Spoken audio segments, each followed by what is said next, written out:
It was evening time, a clean yet busy cafe in the city. Through the large glass windows, cars passed by, and people were lost in their own worlds. At the door of that cafe, a young woman slowly walked inside. Her name was Emma. Emma held crutches in her hands, and one of her legs was artificial. Every step was a test for her.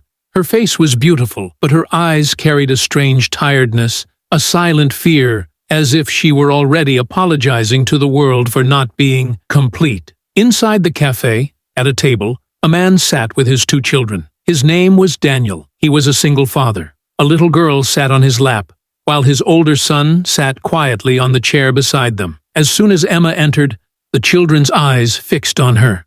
The little girl innocently asked her father, "Daddy, why does that lady have a stick?" Daniel immediately pulled his daughter close and gently said, "My child, some people are different, but they are not weak." Emma heard those words. Her heart began to beat faster. Lowering her gaze, she slowly walked toward the table. Her hands were trembling. Perhaps she had faced such moments before, people's stares, sympathy, or silent judgment. She gathered her courage and softly asked, "May I sit here?" For a few moments, silence filled the air. Old memories began to swirl in Emma's mind. She remembered the day she lost her leg in an accident. She was only 17. There were dreams, there was life. But in one moment, everything changed. Hospitals, surgeries, people's pitying looks, and then the sentence she heard so often, "Life will be difficult now." Some people drifted away from her. Some friends disappeared quietly.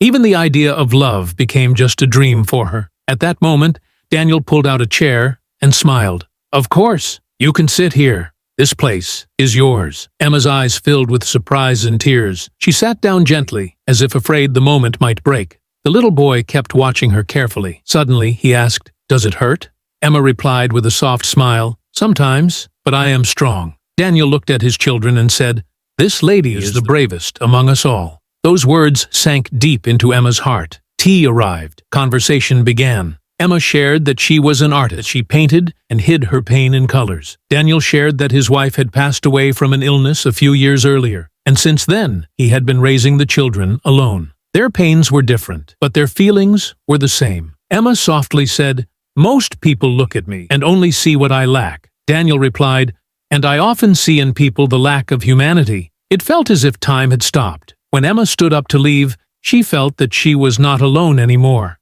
Daniel said, "If you don't mind, would you like to meet again? The children like you, and so do I." Tears flowed from Emma's eyes. These were not tears of weakness, but of acceptance. She smiled and said, "I would be happy too."